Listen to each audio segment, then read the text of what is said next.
अनाज मंडी हतिन में बने सार्वजनिक शौचालय के सीवर की लाइन की सफाई करते समय 3 सफाई कर्मचारी जहरीली गैस की चपेट में आ गए।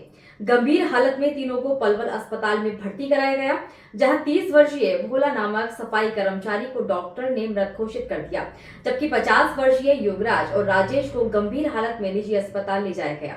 पुलिस ने मामले में शिकायत के आधार पर मार्केटिंग बोर्ड के एसडीओ और जेई के खिलाफ केस दर्ज कर लिया है।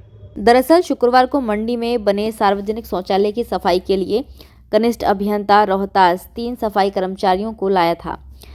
इनमें भोला हतिन, योगराज तिगांव तथा राजेश फरीदाबाद का बताया गया है।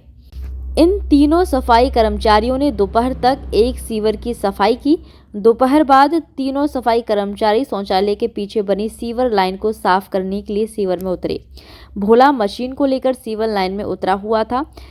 सीवर में सफाई करते समय गैस से उसकी तबीयत खराब होने लगी।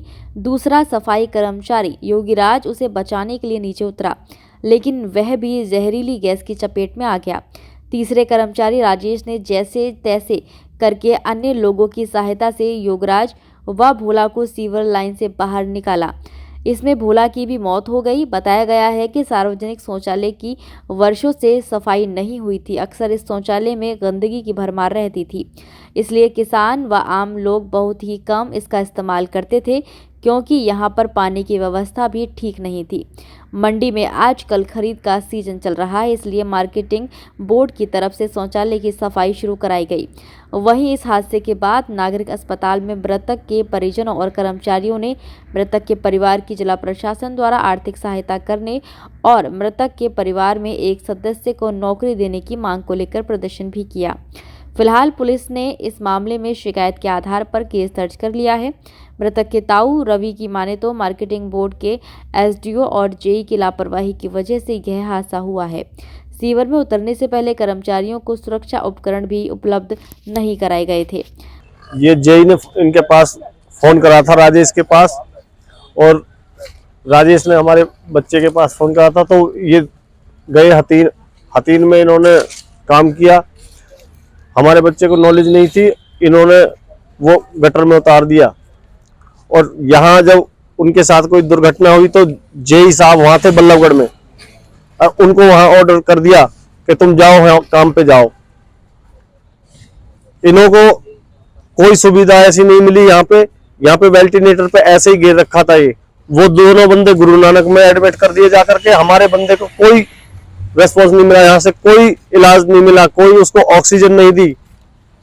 उसके साथ लापरवाही की गई। लापरवाही के कारण हमारे बच्चे की जान गई है। जेई मार्केटिंग कमेटी नहीं, कुछ भी सेफ्टी नहीं दी गई। कोई ऑक्सीजन सिलेंडर वगैरह, कोई गमबूट वगैरह, ग्लव्स वगैरह कुछ नहीं था इनके पास। कोई सेफ्टी नहीं थी। शिकायत अभी नहीं दी, हम शिकायत देंगे अब। इन लोगों ने बाद में बताया था, जब हमारे बच्चे की डेथ हो गई है, हम यहाँ हॉस्पिटल में आए तो हमारे बच्चे को कोई यहाँ पे उसका कोई ढंग से इलाज नहीं किया, ना उसको कोई ऑक्सीजन दी, कुछ भी इनकी लापरवाही थी। मैंने अपने बच्चे को वेंटिलेटर पे लोधा पड़ा हुआ देखा है। नहीं, जेई वगैरह की कोई सूचना नहीं थी हमारे पास। सूचना हमारे को यहाँ हॉस्पिटल से ही मिली। उनके साथ कोई पुलिसकर्मी था, नाम तो मैं उसका नहीं जानता। हम न्याय चाहते हैं। वहीं पलवल पहुंचे हरियाणा सरकार के एसीएस सुधीर राजपाल ने कहा कि इस बारे में उन्हें जिला उपायुक्त नेहा सिंह ने बताया है और जिला नागरिक अस्पताल में परिजनों से बातचीत करने के लिए प्रशासन की एक टीम भी भेजी गई है।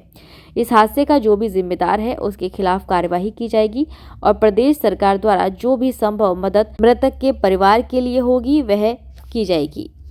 वो मुझे मैडम ने बताया है, तो उसके लिए वहाँ पे इन्होंने टीम भेजी हुई है और उसकी पूरी मदद करेंगे, और जो इसके लिए जिम्मेवार है उसके खिलाफ एक्शन भी लिया जाएगा, क्योंकि इस तरह से एक इलीगल ये एक्टिविटी है कि आप किसी को अब गोडाउन में कहीं पे मैनहोल में नहीं उतार सकते हैं। तो इसके बारे में पूरी कार्रवाई भी करेंगे और जिसके साथ ये हादसा हुआ है उसकी पूरी तरह से सरकार की तरफ से मदद भी होगी।